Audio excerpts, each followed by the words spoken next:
बाजार के संदर्भ में बहुत कुछ बदल चुका है।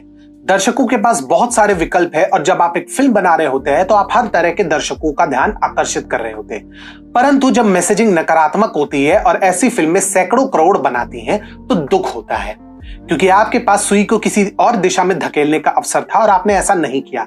ये वो चीजें हैं जो कभी कभी मुझे परेशान करती है, परंतु हर फिल्म निर्माता के अपने लक्ष्य होते हैं। कुछ स्मरण हुआ? यदि नहीं तो समय का चक्र तनिक और पीछे घुमाइए।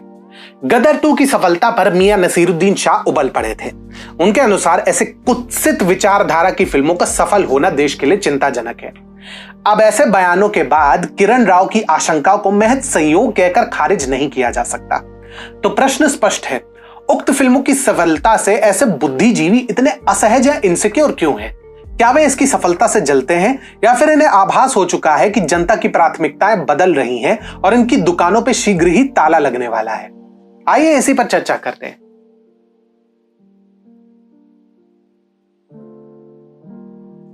हाल ही में किरण राव ने फिल्म कंपेनियन से एक साक्षात्कार में अपना दुखड़ा रोया कि कैसे रिग्रेसिव संदेश वाली फिल्में पैसा बटोर रही हैं और अच्छी फिल्मों को लोग इग्नोर कर रहे हैं। किसी फिल्म का इन्होंने नाम नहीं लिया, परंतु बड़ी फिल्मों में बेहतर मैसेजिंग पर इन्होंने जोर दिया। बेहतर मैसेजिंग माने क्या? अगर किरण राव और नसीरुद्दीन शाह के बयानों के दृष्टिकोण से देखें तो बेहतर मैसेजिंग माने वो फिल्म जो भारतीय संस्कृति का उपहास उड़ाए, देश की अखंडता एवं संप्रभुता पर प्रश्न उठाए और कुछ काले पन्नों को उजागर करने से दूर रहे। इसे ही शास्त्रों में गंगा जमुनी तहजीब का नाम दिया गया है। परंतु अगर ये मियां नसीरुद्दीन की बकैती ही होती तो इस पे शायद ही कोई ध्यान देता, लेकिन किरण राव की एंट्री से सारा खेल रोटी पानी पे आ जाता है। अब वो कैसे? सर्वप्रथम, भले ही आमिर खान से अलग हो चुकी हो, परंतु बतौर निर्माता किरण राव आमिर खान प्रोडक्शंस का भाग भी है। पिछले ही वर्ष इनकी फिल्म भी आई थी लाल सिंह चड्ढा, जिसके खराब स्क्रीन प्ले और आमिर खान की निकृष्ट एक्टिंग के पीछे जनता ने पानी तक नहीं पूछा। ऊपर से करोड़ों का नुकसान हुआ, वो अलग। जिस आमिर खान की फिल्म की राइट्स के लिए विभिन्न कंपनियां लड़ मरने को तैयार हो जाती थी, वो नेटफ्लिक्स पर कब आई और कब चली गई किसी को पता ही नहीं चला। सच कहें तो इन लोगों के पास डरने का एक स्वाभाविक कारण है। लोगों द्वारा कैंसिल कल्चर की अवधारणा के बारे में सुनने से बहुत पूर्व भारतीय सिनेमा, विशेष रूप से बॉलीवुड के पास कैंसिल कल्चर का अपना संस्करण था। एक समय था जब उद्योग में कुछ प्रभावशाली व्यक्तियों के पास अपार शक्ति होती थी और वे किसी भी ऐसी फिल्म को दबा सकते थे जो उनकी विचारधारा से तनिक भी अलग हो। कई फिल्मों को इतने प्रभावी ढंग से कुचल दिया गया कि वे बमुश्किल ही सिनेमा घरों तक पहुंच पाई। अधिक जानकारी के लिए आप 1971 के निर्माताओं से संपर्क कर सकते हैं। ऐसे में जब कुछ फिल्म निर्माताओं ने Buddha in a traffic jam, the Tashkent files और इंदु सरकार जैसी फिल्मों के साथ वैकल्पिक मार्ग अपनाने का साहस किया तो उन्हें एस्टैब्लिशमेंट के लगातार विरोध का सामना करना पड़ा। दिक्कत तो यह भी थी कि अधिकतम फिल्में औसत कहलाने योग्य भी नहीं थी और अपने चित्रण से वामपंथियों का ही कार्य सुलभ बना रही थी।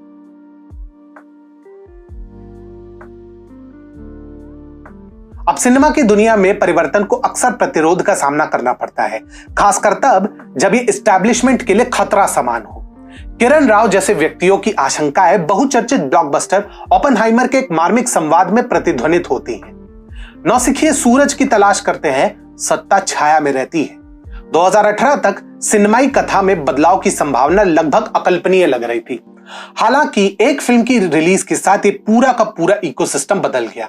तेरे बिन लादेन के लिए प्रसिद्ध अभिषेक शर्मा ने वर्षों से लंबित जॉन अब्राहम अभिनीत फिल्म परमाणु को मई 2018 के अंत में रिलीज कराया। ये 1998 में पोखरण में ऐतिहासिक परमाणु परीक्षणों पर केंद्रित थी। फिल्म को स्वघोषित आलोचकों से कठोर आलोचना का सामना करना पड़ा और उद्योग के दिग्गजों से इसे मिनिमल समर्थन मिला। परंतु कुछ ऐसा हुआ जो किसी ने नहीं सोचा था। दर्शकों के प्रचार ने क्रिटिक्स के अनर्गल प्रलाप को उपहास का विषय बना दिया। वर्ड ऑफ माउथ का जो प्रचार फैला, उससे आलोचकों की नकारात्मक समीक्षाओं को प्रभावी ढंग से नकार दिया गया।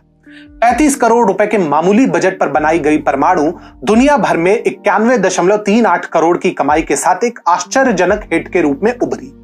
इस सफलता ने भारतीय फिल्म उद्योग की गतिशीलता में बदलाव का संकेत दिया। फिर उरी हमलों के बाद हुए सर्जिकल स्ट्राइक्स पर आधारित उरी ने वामपंथियों के रातों की नींद उड़ा दी। परंतु कोविड महामारी अप्रत्याशित रूप से भारतीय कंटेंट स्पेस के लिए वरदान सिद्ध हुई।